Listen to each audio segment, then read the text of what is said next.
there's anything you want to share, you can, of course, share at any time or at the end, but they'll all be down in the description and, find any way you'd like people to find you. But anything you want me to change about that intro? That's perfect. No, that sounds great. Well, you wrote it, so it's probably perfect. Samuel Moore-Sobel is a writer, speaker, and community activist. His work has been published in Burn Support Magazine, Open, Journal of Arts and Letters, Loudoun Times-Mirror, Loudoun Now, and other publications. He is a columnist for the Blue Ridge Leader and previously served on the local Disability Services Board. He writes about trauma, his experience as a burn survivor, faith, and leadership. When not writing and speaking, he works in the tech industry. He graduated from George Mason University with a degree in government and international politics. He is the author of Can You See My Scars? I could talk about him all day, but I'd rather hear from Samuel myself. Samuel, thank you for joining us in Conversation With. Thank you so much for having me, Kevin. It's an honor to be here. It's an honor to have you. Thank you for saying that. That's really, I use that word a lot, honor. And I thank everybody for joining us today. Samuel, could you do me a favor? Would you mind kicking us off and reading a little bit, an excerpt from your book? Absolutely. Yeah, I'd be happy to. Can You See My Scars? And I will read just a short passage here. The pain was overwhelming.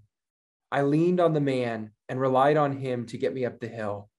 I tried to endure the pain by summoning images of streams of water, convincing myself that relief would return once we reached the top of the hill. We finally reached the top of the hill.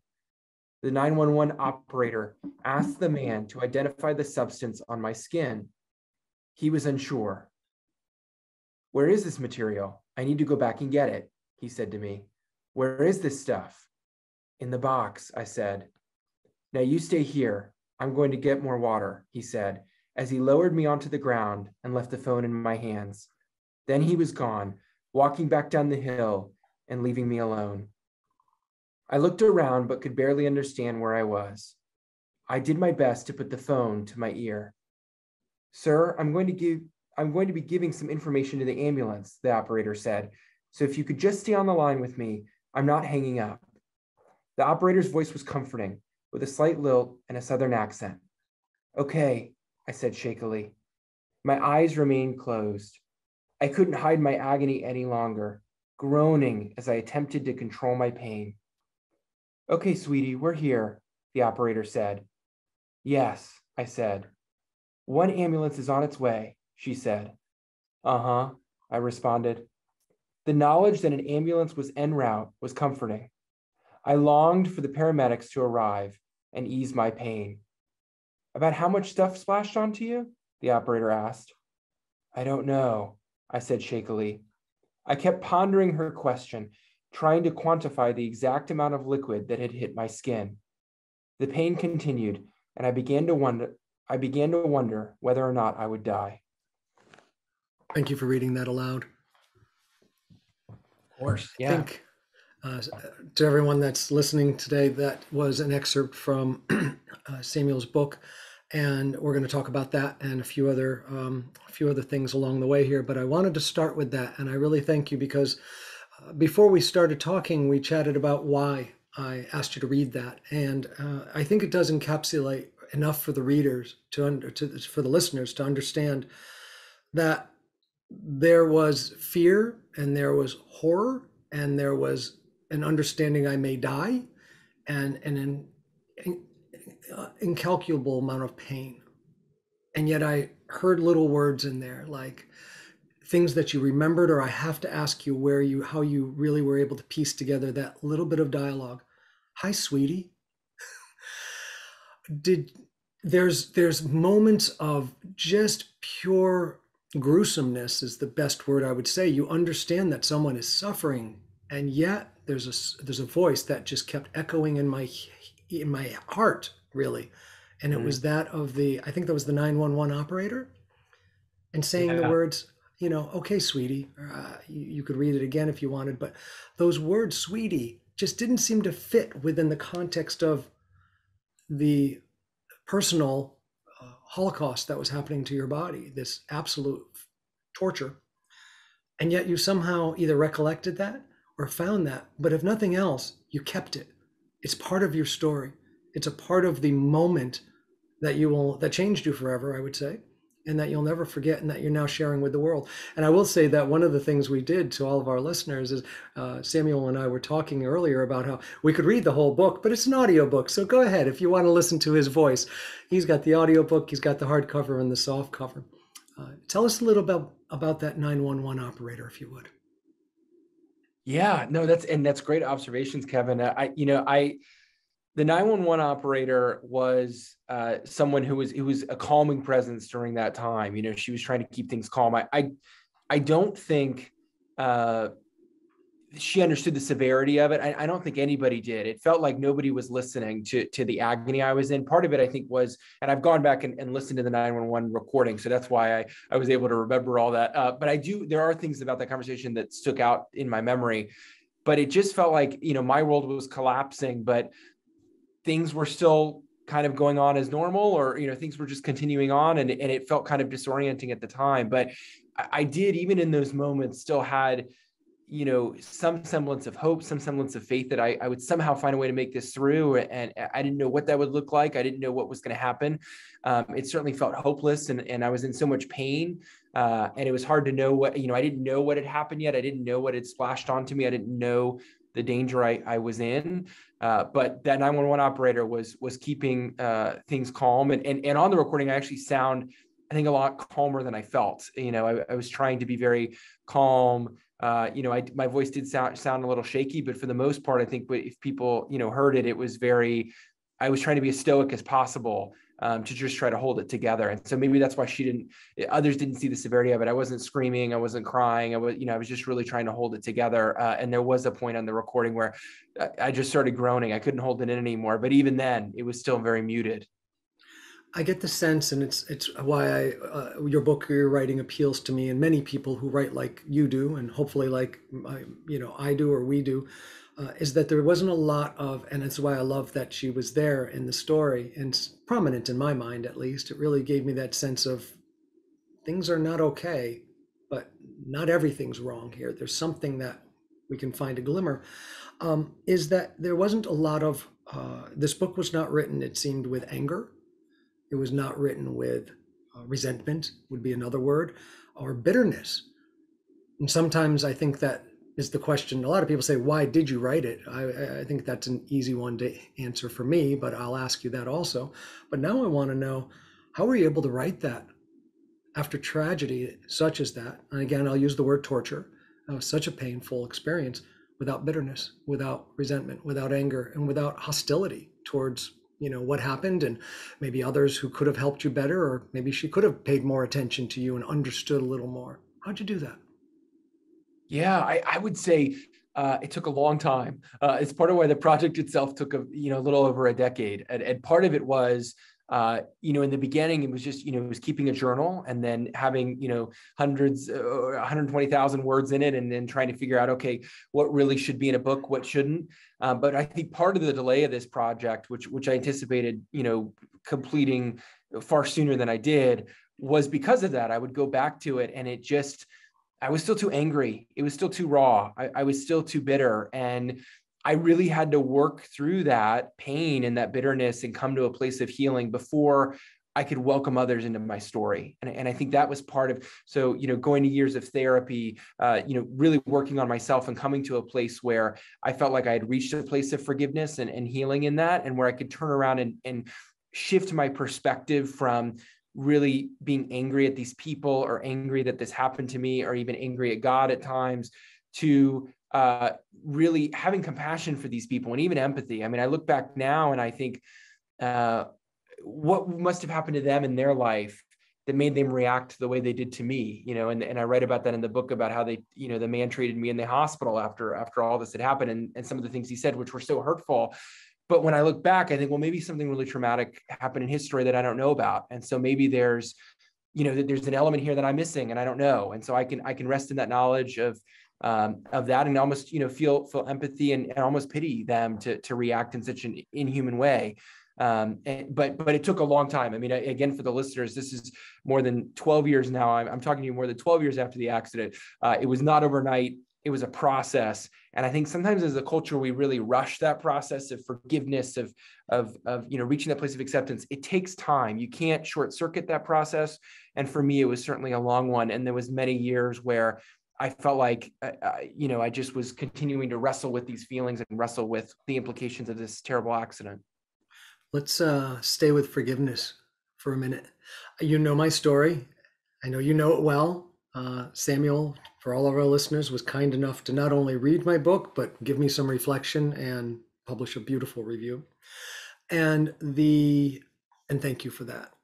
We'll get back to that later. The thing that I know that you know is that I've also had some suffering in my life, being an adoptee, feeling abandoned, feeling less than, child sexual abuse and addiction and recovery from all three. And people have asked me, especially regarding, I think, to the child sexual abuse and especially to the adoption and the relinquishment. Someone put me up for adoption, somebody left me, and then many things about the foster care dilemma that in the life that I lived is questionable as to people could have done a better job. And I'm not going to go down my story, but I've found deep meaning and purpose in my life through forgiveness. Tell us what it means to you, what it means to actually forgive, and how you get there. Yeah, that's a great question. I think I would caveat it by saying I don't know if it necessarily looks the same for everyone. I think sometimes that process is different for everybody's individual journeys. But I think from a general perspective, forgiveness is being able to look back at what happened. Not to say that you're happy it happened. I always tell audiences now, of course, if I had a magic wand, I would go back in time and make sure that this accident never happened. But I think forgiveness is reaching that place of acceptance and no longer holding a torch or cheering on any kind of harboring any grudges, any kind of anger, bitterness, any of that against the aggressors or against those who've wronged you. Laying down the torch and saying, I forgive you. What you did was wrong, but I forgive you, and I'm willing to move on. And it doesn't haunt me in the same way that it did before. And I think that for me is kind of a way to really forgive and no longer wish ill will on anyone else, and really turn around and wish them the best. And so I think for me, it's that's kind of what forgiveness is really reaching a place of acceptance. And for me, I can look back now with the benefit of hindsight and say, there's lessons I learned along this journey that I wouldn't have learned any other way. So again, not happy it happened, but there have been things that have come out of it that I'm not sure would have come out of it in the same way. And my scars help make me a better leader, and they help make me a better husband, and an empathetic and compassionate husband towards my wife. That there's things that I can see now with the benefit of hindsight that have come out of this that have been used in a way that have been positive areas for me to grow. So I think for me, it's shifting that perspective, no longer wishing evil or being vindictive against those who caused this to happen, and just reaching the place of this happened, and I've learned what I can, and I trust that God has a plan, and keep moving forward and trying to make an impact with those around me.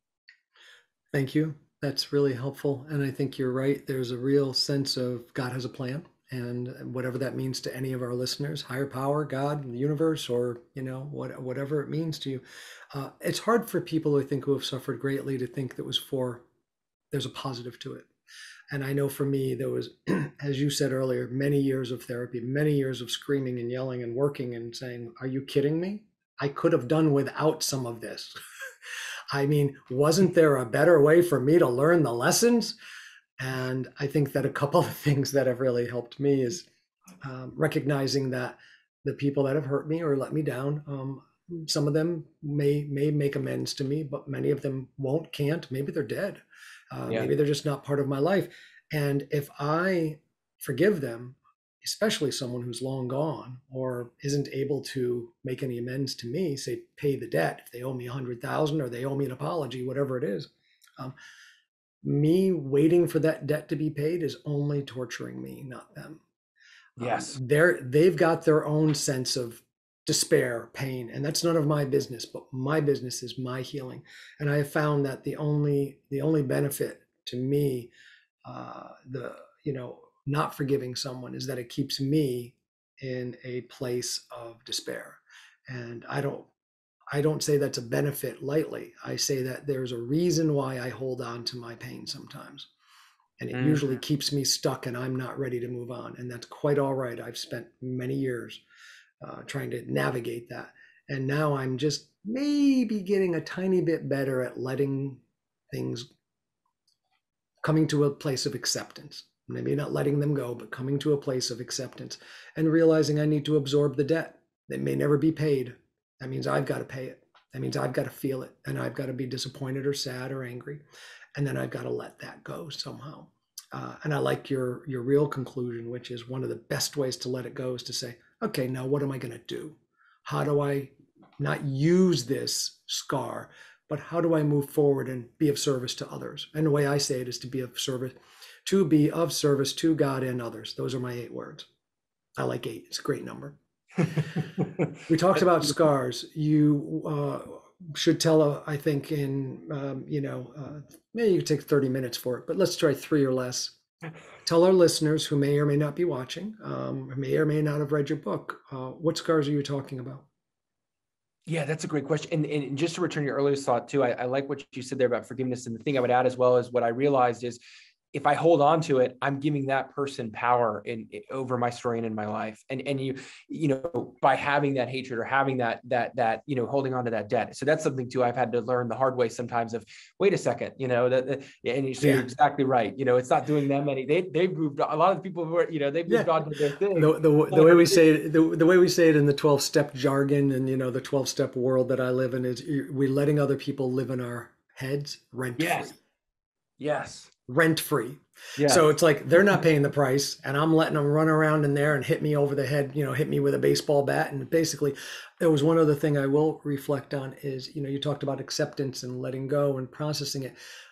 Much of what you endured and I, in many ways similar, is trauma. And we had these traumas. And we all know, I think many people know what PTSD is, post-traumatic stress syndrome or disorder, PTSD. And the area that I've tried to understand for myself is how do I write about this without, hurting myself? How do I express it even in a conversation?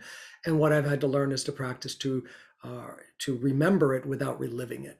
And it's very difficult to not relive something when you're living in anger and resentment, because that's what resentment is. It's just revisiting the same anger and hurt all over again. So healing is a really beneficial aspect of life in general, but if you're going to write about it, it might be good to forgive.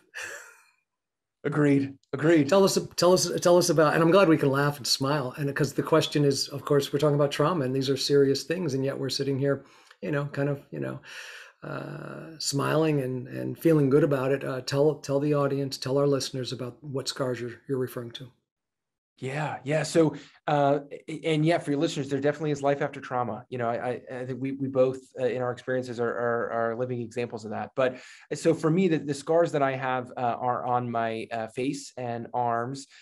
So I suffered 2nd and 3rd degree burns as a result of this chemical explosion that happened. I was moving items for someone who lived in my community. We were in this at the end of a large hill. There was a shed at the bottom of this hill, and we were emptying items from this shed. A box made its way into my hands. I was told to toss it. I did, and could hear that explosion ring out, saw this substance come flying towards me, didn't know what it was at the time, came to find out that it was sulfuric acid. So it was 2nd and 3rd degree burns to my face and arms as a result of sulfuric acid. I have a beard now, so for those watching, so it's covering some of those. But I will say, more than a dozen operations over, almost an 8 to 10 year period. And I look a lot different, even clean shaven, than I did back then, and have really healed miraculously. My doctor jokes now that I look like I got in a bad bike accident and not that I was burned with sulfuric acid. So, things did work out, but I always joke with audiences, I worked really hard to have the appearance I have now. I worked really hard for this face. So it was definitely a lot of work all the way around. But yeah, those were the scars I have, and I still have them, and they still affect, my life in different ways. They're certainly lessened in appearance, but I always try to remind people it's not just about appearance, right? It's also about how it feels. They can, during the summer, the heat can make them swell a bit, and it can be really uncomfortable, especially the one under my nose. I have to be careful when I shave around them. I'm at a higher risk for skin cancer, so I have to be careful about being out in the sun too long. And, with sunburns and things like that can provide, more damage. So that there's definitely things that I have to live with as a result of it. But overall, I'm just so grateful to be alive. I know that this accident could have taken my life. The doctors have reminded me that often over the years. Just one drop swallowed would have burned my esophagus, could have damaged my organs. One drop in the eyes would make you go blind. The ophthalmologist told my parents that she didn't have a medical explanation for why I could see based on how badly my eyelids were burned. And so just miraculous in some ways. But again, when that, in those moments, in those early days, I wasn't focused on the miracles. I was focused on all I'd lost. Right. How old were you? I'm sorry. How old were you when this happened? So I was 15 years old. Yeah, I was a week away from starting my sophomore year of high school, and at 15 years old. Yeah, so young critical age to have this happen, and just kind of getting to that point of who am I, and defining all those things and staking out an identity, and then this happens and just flips everything on its head. I've talked, as you know, to a dear friend of both of ours, Lise DeGeer, and who wrote a wonderful book, Flashback Girl. We'll punch that for a second here. If you're gonna grab a couple of books, make all three of ours: Dear Stephen Michael's Mother, Samuel's book, and Lisa's book. So there you go. There's your holiday shopping list. Seriously though, as you know, Lise suffered horrific burns, and Lisa and I have talked a lot about scars. And you read my book, and I'm very pleased again for the words that you wrote, which I'll read a little bit, just one little piece here, because you were talking about the book itself in a review, and you're writing about adoption and rejection, and the piece of that as you say seems unavoidable, that the child is left with a sense of rejection. And then this sentence you said: This rejection is present throughout Barhydt's story, but this is just one of the many scars that Barhydt carries. And I talked to Lise about that, I think, when she was on in conversation with, and I wanted to ask you about, we carry these scars. You carry them visibly. Most of mine are not visible because they're internal or psychological or mental or emotional. Some of them were physical traumas, but they don't show. So to speak. And you just gave a great description of your beard, and how many things could have been worse. And from a distance, and somebody's listening to you now, they wouldn't see them. Even if they're looking at this, they may not really focus on them. So there are scars that we see, and there's scars we don't see. They're visible and, let's say, less than visible, not invisible, but easily unnoticed. Talk about the scars that you carry that are not just the physical scars. Please tell us about the emotional, the psychological, maybe the spiritual pieces of your healing. Yeah. And that's such a great point, Kevin. I think one of the things early on in my recovery I encountered was a lot of people focusing just on those physical scars, but there's so much more than that. And I realized it early on, where just a few months after the accident, where I was starting to experience some of those symptoms, right? The symptoms I would come to later find out by going to counseling were symptoms of depression and post-traumatic stress disorder. But I not only just carrying those, but then also just a lack of confidence, was a big thing that I struggled with, right? Of trying to define who I was in the wake of this accident, and worrying about what other people thought of me, feeling ashamed of how I looked. For years I would have these little coping mechanisms. I would put my hand over my chin when I was clean shaven so people wouldn't notice. I would, my wife, my now wife, when we were on our first date, she said she noticed. I would put my hand in certain places because I felt so insecure about how I looked. And I carried that with me. And I think the biggest way that this showed up in my story, I was able to, like I said, work through a lot of those emotional scars through counseling, but I carried them really deeply in romantic relationships. And I was in a string of romantic relationships where I allowed myself to be treated in what I would, term an emotionally abusive way, because I thought I didn't deserve anything better, because I thought I deserved it because of how I looked. And I didn't think anybody else was going to love me. I didn't think I was worthy love. And so those were some of the scars I carried of just feeling like I wasn't worthy and going through life and feeling like I was a less than, because of what had happened, because of how I looked, but then also just because this had happened to me and I felt so different from everybody else. I felt like going back to school and going back, in high school, I felt like people kind of drifted away. I always get asked, did you get bullied?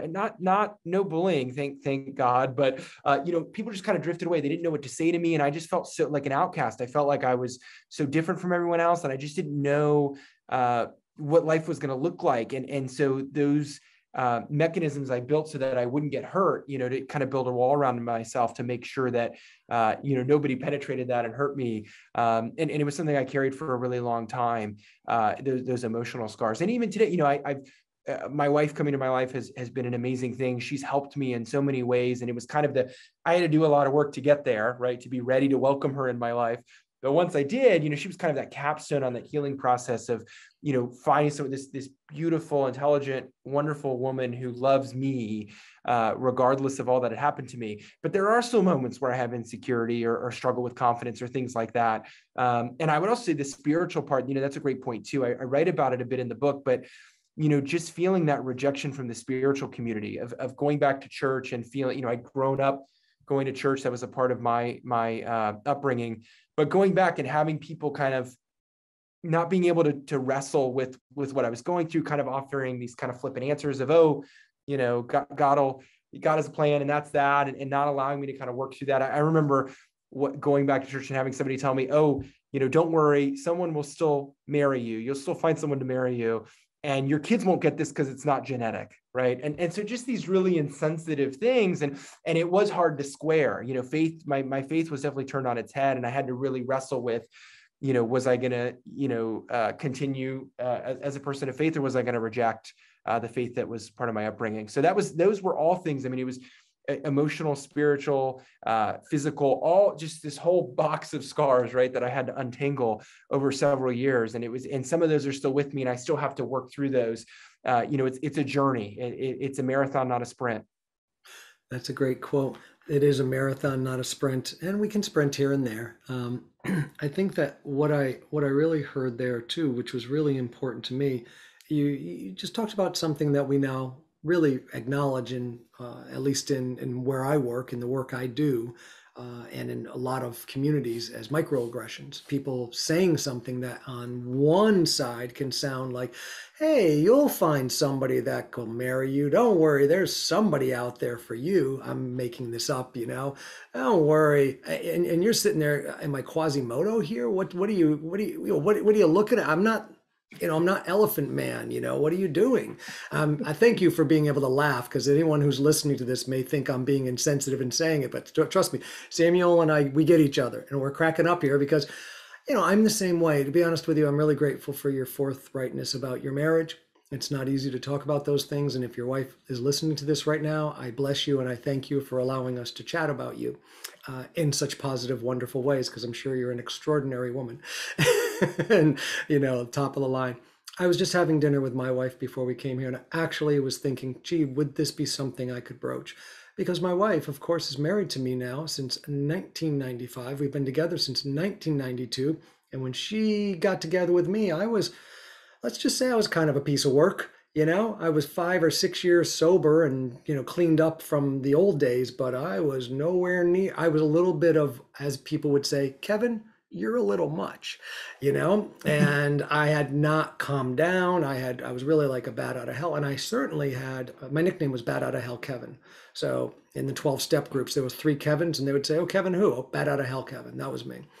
So I had all this crazy energy, and she and I found each other, fell in love, and then over a period of a couple of years, got engaged, got married, had children, and lived our life. And I was talking to her at the dinner table tonight and saying, I know that a lot of your friends said, what are you doing with this guy? Not that I was a terrible guy, but just like, I don't think he's the one for you. Because my wife was very sweet and innocent and, very, let's say, unscarred by, much of the things that I had been dragged through. And so I seemed like a little much to anybody. And I was telling her tonight how, that made sense to me. when somebody would say, let's say, I'll flip it, the way they would say it to you instead of to you about, don't worry, there'll be somebody that'll be with you. It's like, Kevin, you know, set your expectations realistically. Do you know what I mean? Your wife, this person you've met, that may not work out because she's lived a completely different life than you. And, you're bringing a lot of baggage to the table. I mean, people would say things just trying to be helpful, I guess. They wanted to brace me for the inevitable, which was people leaving me, people rejecting me. And unfortunately, because I'm an adoptee who was initially had a sense of abandonment and low worth, and then had gone through much of my life having that reiterated through other abuse and other examples, it was really hard for me to kind of see why my wife of all these years, why she would actually want to be with me. I mean, I felt like I was kind of a catch in general. So are you. But there was these other pieces of me that just said I wouldn't blame her if she didn't stick around that long. Yeah, that's powerful. Yeah. I didn't think that, if people rejected me, that would make more sense than them not rejecting me. And I'm kind of hearing, I was much more capable of accepting someone who would, as you said, kind of fade away from the friendship, fade away from the relationship, not know how to talk to me about my scars or my issues, and then just couldn't find a place in my life. And you found, as I did, a person who said, that's not my priority. Your scars aren't my priority. Your past isn't my priority. Being with you today and tomorrow, and maybe the rest of our lives, that's my priority. Yeah, that's powerful. I relate to so much of what you just said. I mean, even though our experiences are different, I relate to that feeling of, I mean, I felt like I never quite gave up hope, but there was a lot of years where I just thought there's not going to be anybody there for me. I'm just not going to find her. She's just not there, and I think the thing, and you touched on this, and I think this is so important, my wife, and it sounds like your wife too, sees us for more than our scars, right? And sees more than our past, sees who we really are. And I think for me, what was so freeing about meeting my wife was she's the first person in my entire life who really saw me and really understood me more than anybody else in the entire world. I felt like I'd been so misunderstood, even before the accident. I mean, just so misunderstood in a lot of different ways. And she just got it. And it felt like being home, like I didn't have to explain, even though in a lot of ways she was very unscarred by these things. In the same way, she had not lived the same life that I had in that way. In some ways we'd had some similar experiences, but certainly the trauma I had endured was foreign to her, but she understood it, and her empathy knew no bounds, and she was able to understand me from the beginning. And that trust and that bond, it's unbreakable. And for me, it just meant the world to me to have somebody come in and understand. I think, people will ask me what should I say to someone who's gone through something terrible or who's endured trauma? The big thing is people just want you to listen. I mean, I think they just want to be understood, and they want you to listen. And they don't, a lot of times I wasn't looking for advice. I mean, I think it's about gaining a person's trust and then speaking truth into their life, and then, offering things, but you have to, listen first. You have to understand who this person is. And I think a lot of times people, define me by the scars I carried, which was why for a time I went to college and I didn't want to talk about this story anymore. I didn't want to be known as the boy who was burned, right? Quote unquote. I wanted to be more than that because I felt so defined by my scars or by these things that I carried. But people, we just want people to listen and understand. And I think that's the greatest thing somebody can do for someone else, is just to listen to their story and just love them and care about them in that moment, whatever that looks like for that specific situation. And I think for me, having my wife do that in a way, I don't know that anybody else really did that up until I met her.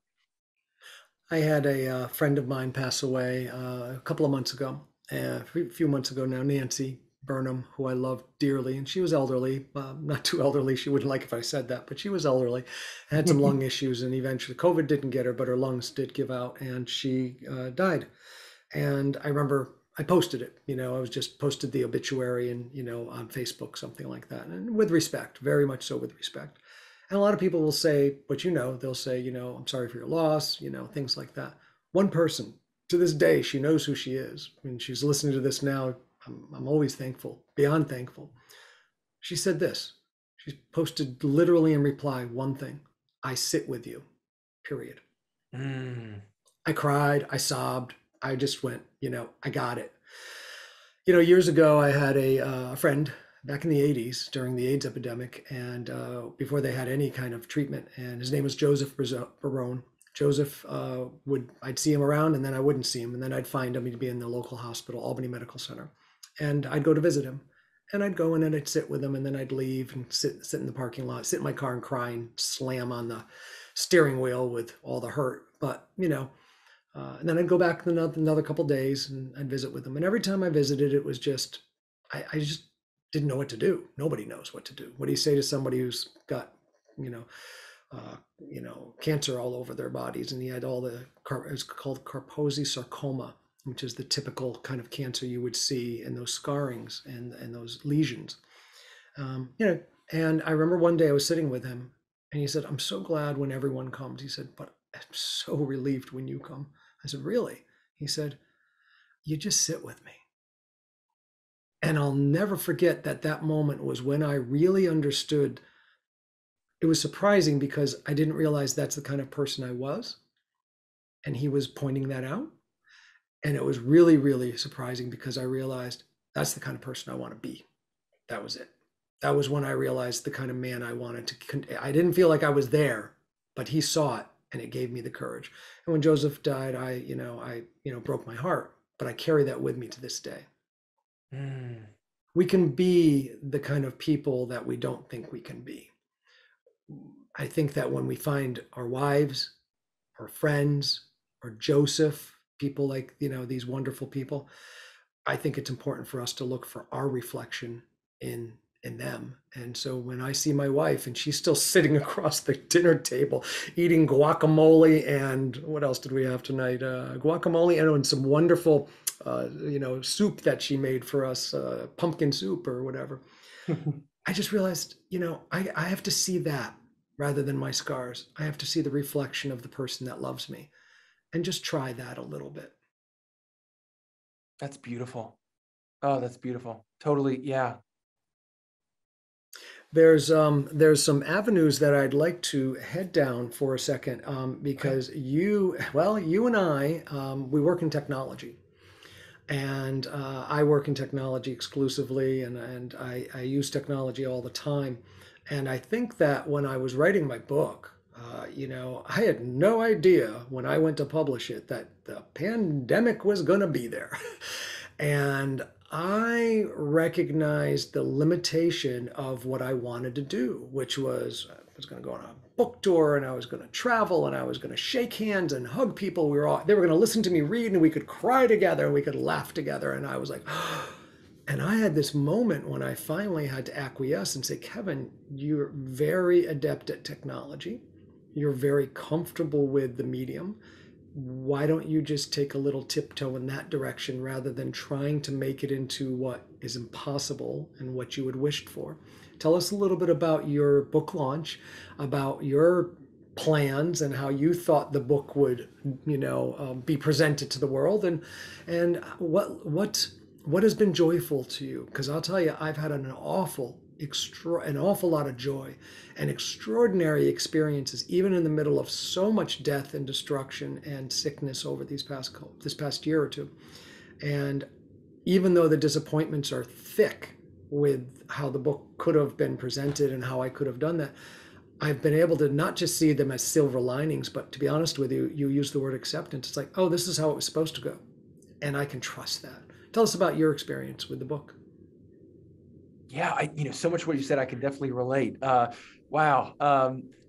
It was the same with, I thought this is going to be a journey that I had been working towards for so long. It had been, more than a decade, as I said, of really editing and writing and rewriting and getting it to a good place. And then it was still too long. And actually my wife and I, we were dating at the time, and she graciously came in and edited it down. I think it was at 120,000 words when I handed it to her, and we got it down to 80,000. So much better, short, crisp chapters. So I'm grateful to her for that, and so many other things. But I thought, okay, I finally got it right, and I felt like I would go to write the ending, and something would happen. I'd have another surgery or a new insight, or something would happen, and I would know the story's not over yet. And finally, I feel like I dropped the pen, and things that come together. And then yes, this pandemic happens, and I'm on the phone with my publisher saying, should we, postpone? And they're saying, oh, no, this will just be for a few weeks, and then your book will be at the top of the list for, events and things like that once this thing passes in a few weeks. And, a few weeks has turned into almost 2 years here. So, yeah, totally agree with that. I mean, at my whole strategy of, I love being around people. I'm an extrovert, and I wanted to be out there with people and hear their stories and share that with others. I'd done a lot of speaking before my publication of my book, and I was excited to go back and do more of that with my book. And then this happens, and it was so disorienting. But I found that this story has reached people in other parts of the country and the world that I never would have anticipated that it had without this happening. And so I spoke for a conference a few weeks ago that was actually led by someone in France, and it was all these people from France and the UK and the US, and so that was really gratifying to have people from other countries who are reading this book, and that was one of the surprising things, is that I wasn't sure who the target audience would be. But the thing that I've been surprised by, Kevin, is that this story, that so many relate to this story, that I've heard from people from all walks of life, all stages of life, all experiences, who find something in my story that they can relate to. And I think it just, it's just proved to me what I've always felt, that we all have scars. Some are visible for others to see, some are not visible, as we talked about earlier, for others to see, but we carry them. And it's not so much about will we have scars, it's what are we going to do with them once we have them. And for me, it's, I've always believed that if you hide things, if you keep things in secret, that it just leads to toxicity, it leads to dysfunction, it leads to so many things. I've seen it in my family, I've seen it in my wife's family. And so I'm the opposite. I'm like, let's share it. Let's get it. Because again, such meaning can be derived from sharing stories. For me, this book, this seemed like such a senseless accident that had happened. It was this negligence of these people.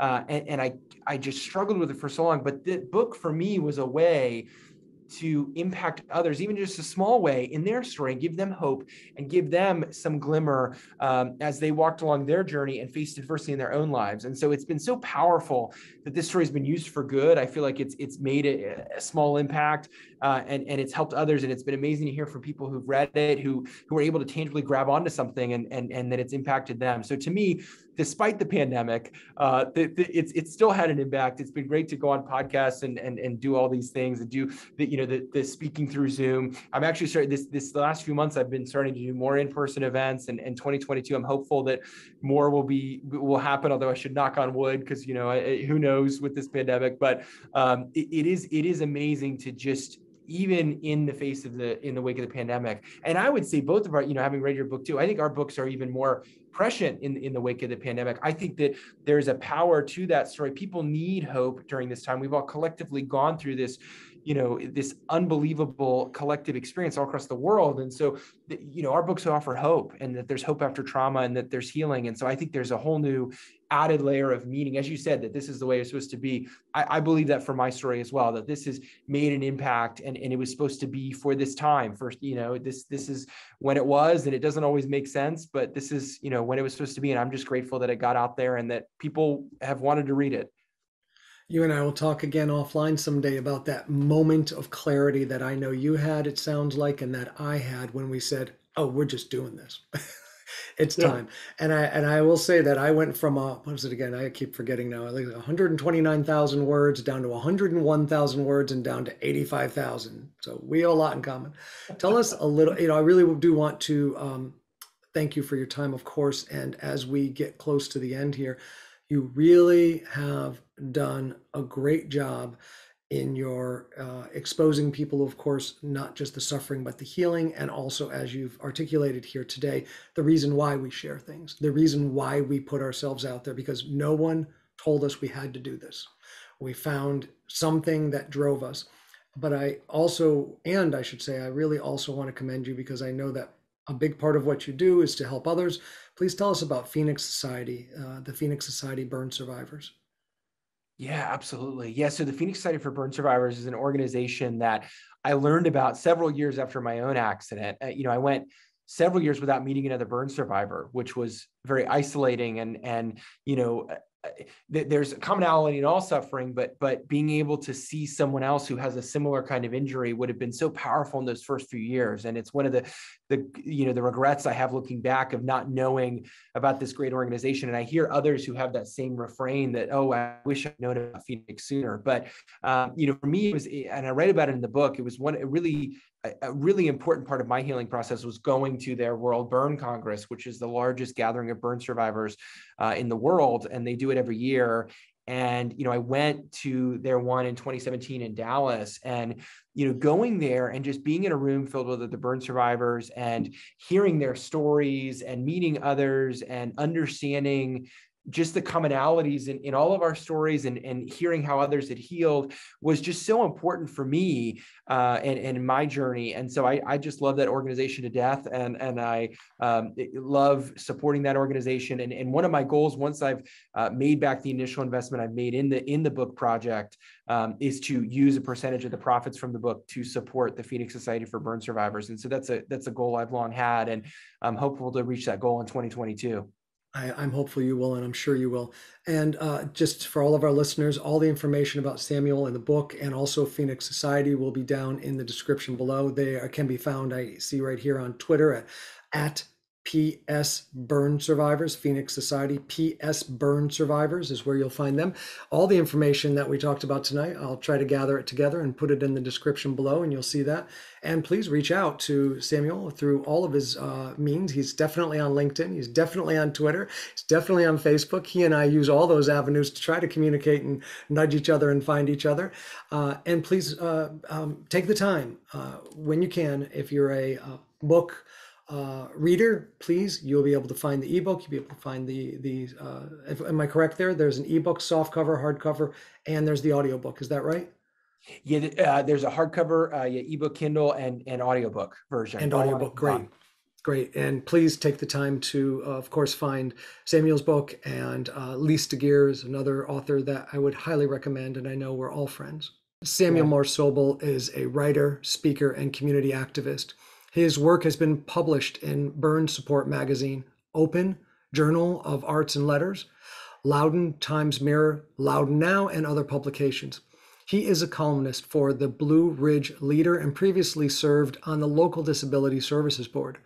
He writes about trauma, his experience as a burn survivor, faith, and leadership. When not writing and speaking, he works in the tech industry. He graduated from George Mason University with a degree in government and international politics. He currently lives with his wife in Loudoun County, Virginia. His book, Can You See My Scars, is available now. Thank you so much, Samuel, for joining us in Conversation With. Thank you so much for having me, Kevin. It's been an honor to be here and a joy to connect in this way and to see the commonalities in our stories, even though the circumstances are so different. Trust me, we're going to be chatting again soon. Thanks again. Awesome. Thank you. Take care.